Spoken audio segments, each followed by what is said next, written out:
So they're siphoning our spiritual energy. What are they doing with that? Well, you see, they have no ability to create. You see, that's the true child. The true child of creation has all the power of creation itself. That's what kind of makes you special. You see, you can't get there without being in human form. So what they're actually doing is, because they are empty, void of life, they must deceive one with life out of life so that they can live. Think of the vampire concept. A vampire must feed on human blood to survive. And that's exactly the allegory of the system. So the legal name is like the wolfbane or the garlic at the door. The wolves and the vampires cannot cross your threshold unless you invite them in. The legal name says, come on in and feed on me. No. And I mean, I'm saying this very lightly, but this is a most serious thing. Your soul is on the line on this, guys. I know this to be true, not because it's theory, because I lived it, and there are many others in 0 point. That's what I call no legal namers. The ones that have absolutely nothing to do. We're not in or of Babylon at all. What we've done is removed ourselves from it, and really neat miracles happen around us. Well, yeah, let's talk about you a little bit. I mean, you have divorced the legal name, driver's license, bank accounts, passports, and all the luxuries of being a good little slave. But can you give the curious folks some insight into your personal highs and lows of walking this path? Oh, that's all I've been doing every night. You see, what I've been doing every night, I'm on the air 7 nights a week. So what people get to experience with me is my everyday with their everyday. And we share our book of life stories, not the literal, let's talk about chemtrails. Now, that's all literal nonsense to distract you and all the rest of it. So don't go there. Anyway, every night I talk about the experience of how I walked here. If you want to know, just read the essays. That's my book of life. I actually sat down to write it, where most people didn't. So that's all that is, and that's why the information contained within it is so profound. And it is miraculous stuff, because here's where I'm at. I'm not caught in the past, memories and victim and all the rest of that, nor am I caught in the future of, well, you know, it's coming up to Christmas. And I see, everyone's lives are planned. They keep you in a state of fear and victim, keeping you in past moments. And of course, your year is planned for you every year. Go ahead, tell me you didn't celebrate New Year's Day or Christmas or Thanksgiving or a birthday or whatever. Your year is planned for you. So your time, your calendar is your trap. You know, March 17th, oh, it must be St. Patrick's Day. Let's go drink some green beer. Tell me the planet isn't programmed. I mean, look, Halloween just ended, and the next day all the shelves are filled with what? Christmas stuff. So you have been made so predictable using their holy days of worshiping the whore of Babylon commerce with your mark of the beast legal name, and you don't even know it. But you're just so dazzled with, oh, this is fun, look at the sparkles and all. Rome, bread and circuses, you're caught in the matrix. And of course, it's easy to dazzle children with trinkets and treats. No, the truth of it is, once you get into the now, which is where I live, 0 point, I'll tell you how to get there. It's really easy. It's called have a look around you. Do you have everything you need? Yeah. And you have more than you need. You have so much abundance. How about you compare your life to a child sleeping in the gutter right now, freezing and starving, and you tell me what you have in terms of need and abundance versus that child.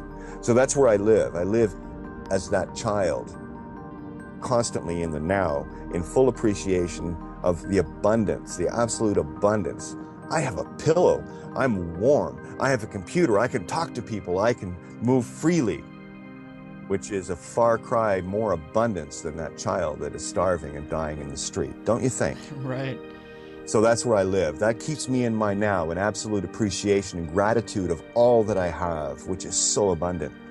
And I accept all of creation and all of the lessons that I need to learn to walk the path of truth. And that's all that the masters were teaching, J-Boy especially.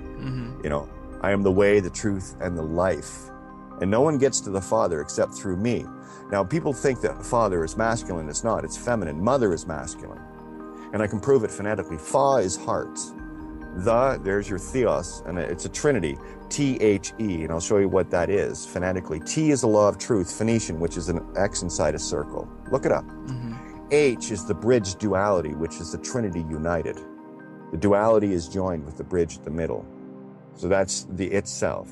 And you have E, which is lowercase e is a 9 in the mirror. So it's consciousness in the mirror. Just like a capital E is a 3 in the mirror, which is the Trinity, consciousness itself. So THE is in the law of truth of the bridge duality of consciousness. And then, of course, R is the Greek sound Rho, which is spirit breath. Very, very special letter.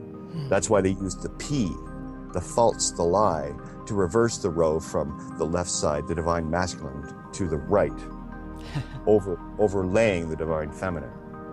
Man, everything is opposite in this backwards world. Right. So there's Father, the heart of creation itself through spirit breath. Everything comes from the heart. That's your divine feminine, magnetic Mary. It goes on and on and on, right? And Mother, well, that's the intent, the modus operandi of creation through spirit breath. So now the term Father, Son, Holy Ghost means a whole lot different, doesn't it? Now you have the truth of it. You have the mother, the child, and the intent, which is the Holy Spirit that is inside creation herself, making the itself. You see, when we intend to do something in the false light of this Luciferian world, which it is, we are being the fallen ones, the Lucifers, thinking that we can outdo creation itself. It's very arrogant, don't you think? So I took the L, the right angle of Ra, the false light, Lucifer, out, and I put the spirit breath back in, the R. Trade the left for the right, and you'll see what's going on here. Flip it back. They flipped it over, so flip it back. And it's upside down, so flip it over again. Remember, when you look at something, it's coming in upside down in your eyes, and your brain has to turn it upright. Right? So what I'm doing is using that in reverse.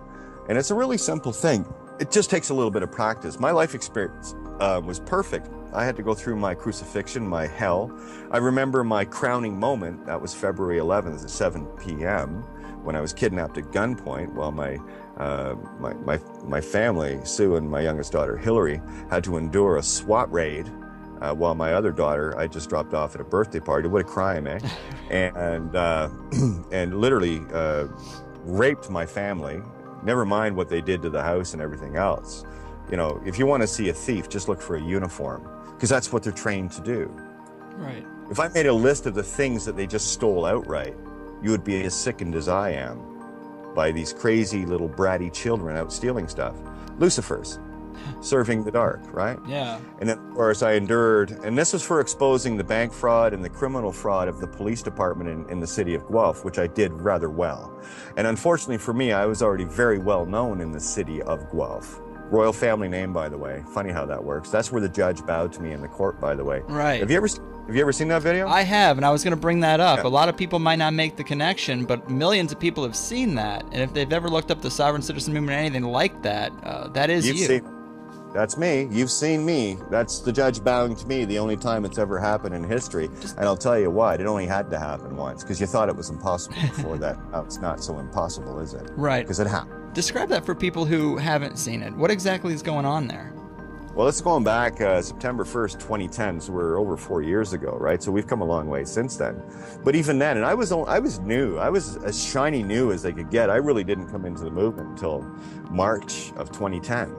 So I kind of went the advanced route. Didn't know it but at the time, but I knew at the point that they were just testing me, because the truth of that whole situation was there was no parking tickets. None. This was a test. They tried to serve me 3 times and failed. So if I never showed up, it wouldn't have mattered anyway. But the thing was, I didn't know well enough that I should never have showed up, because even if you show up in a court trying to say you're not the legal name, this is why you can't do this anymore. Well, what made you think you had to be there? Right? So the contract, you cross the bar when you think the legal name is you and you have to appear in court. You're already across the bar. So any of these free man idiots and sovereign nuts, and then see, look what I just did. I just dispelled the whole angle that the cops are using to try to, because I'm agreeing with them, you see. You know, these people are a bunch of vengeance seekers that are still fist fighting. They need to let this go. And that's what I've done, is I've let everything go. That which has been stolen from me can never be returned to me. No, you owe that to consciousness. I'm Pontius Pilate here. I'm washing my hands of this. So I did. And amazing things started to happen. You know, go back to March 14th of this year. I did it live on the air if you want to hear it. It's called Outside the Box, The Confrontation. We're live on the air at 7:22 into the show, 22 minutes into the show. I was confronted by 3 Ontario provincial police officers. And for the next half hour, they were spinning out, not able to get a jurisdiction. Because I would not only would well, you listen to it, you'll hear exactly what I said. And I even told the lady that was first talking to me, I said to her, don't think I'm one of those freemen on the land or sovereign citizen idiots. I'm Phoenician. Hmm. That one dropped her jaw.